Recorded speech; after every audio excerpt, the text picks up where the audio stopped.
Tollywood young hero Vishwak Sen తాజా చిత్రం లైలాపై కొనసాగుతున్న వివాదానికి ఎట్టకేలకు ఎండ్ కార్డ్ పడిందని చెప్పక తప్పదు.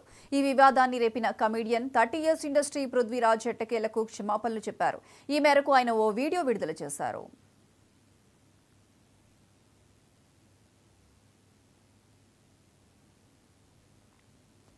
తాను బేషరతుగా క్షమాపణలు చెబుతున్నానని చెప్పిన పృథ్వీ బాయ్కాట్ లైలాకు స్వస్తి పలకాలని, వెల్కమ్ లైలా అంటూ స్వాగతం పలకాలని కోరారు. సారీ చెబుతూ పృథ్వీ విడుదల చేసిన వీడియో ఇప్పుడు సోషల్ మీడియాలో వైరల్ గా మారింది.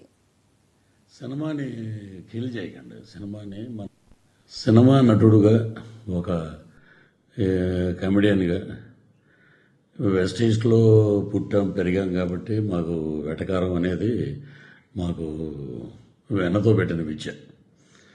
సో వ్యక్తిగతంగా నాకు ఎవరి మీద ఎటువంటి ద్వేషం లేదు. రాజకీయాలంటే వేరే వేదిక మీద మనం మాట్లాడుకుందాం. వ్యక్తిగతంగా సినిమాని కిల్ చేయకండి. సినిమాని మనం ప్రేమిద్దాం, సినిమాని గౌరవిద్దాం. ఎందుకంటే మనం భోంచేసేది సినిమా మీదే. మనకి ఎంత క్రేజ్ వచ్చిందంటే సినిమాయే. కాబట్టి నా వల్ల సినిమా ఇబ్బంది పడకూడదు అనే ఒక దృఢ సంకల్పంతో, సో ఎవరిదైనా మనోభావాలు దెబ్బతిని ఉంటే entire I'm saying sorry for that. So ఇంతటితో దీనికి ముగింపు పలకండి.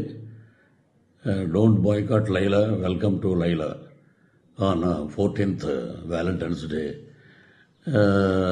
This is Prithviraj requesting all members and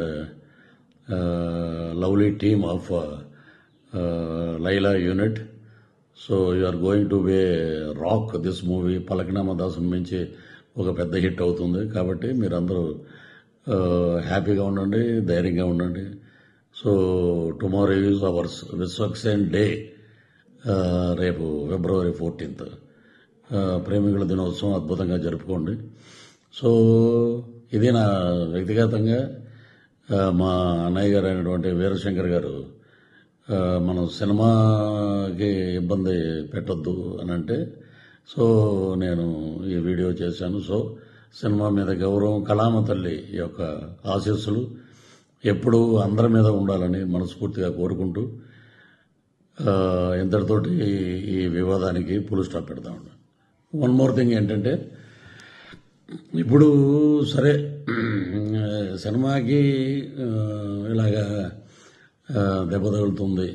so దానివల్ల నేను ఇలా చెప్పటం అనేది తప్పేం కాదు.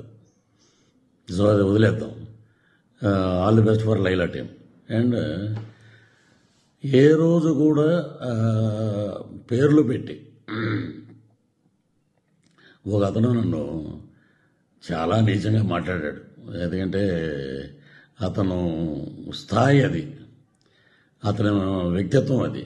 నా తల్లి గురించి మాట్లాడే నీచప్పు ఇంకా బూతులు మాట్లాడాల్సి వస్తుంది. నిన్న కూడా నేను చెప్పాను, తల్లి మీద ఎవడైనా ఎటువంటి దరిద్రుడైనా తల్లిని తిడితే మటుకు ఎవడి నోటంటే బూతులు తప్ప మంచి మాటలు రావు. సో నిన్న నేను ఒక ఇంటర్వ్యూలో చెప్పాను, అవి కూడా నేను వెనక్కి తీసుకుంటున్నాను. That is Prithviraj.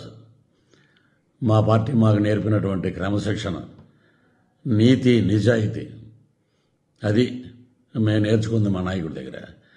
తల్లిని తిట్టమని, తల్లిని నీచంగా తిట్టి 20 సంవత్సరాల అయిందిరా మా అమ్మగారు చనిపోయి. ఆమెను పట్టుకుని ఆవిడ క్యారెక్టర్ అసెసినేషన్ చేసి ఎలా పడితే అలా మాట్లాడినందుకు అది మీ విజ్ఞతగా వదిలేస్తాను. మీరు కూడా ఇలాగా వీడియో పెట్టండి. పృథ్వీరాజ్ గారి తల్లిని మేము తిట్టాం, మేము చెప్పుతో కొట్టుకుంటున్నాం, మేము దరిద్రులం, మాకు తల్లి ఉంది, మేము జంతువులకు పుట్టలేదు అనేది మీరు కూడా పెట్టండి ఒక వీడియో. చాలా నీచంగా మాట్లాడారు. నా ఆరోగ్యం దెబ్బతిన్నట్టు చేశారు. నా ఇమేజ్ని దెబ్బతిని చేసిన ఒక ఎద ఉన్నాడు, వాడిని కూడా నేను వదిలిపెట్టాను.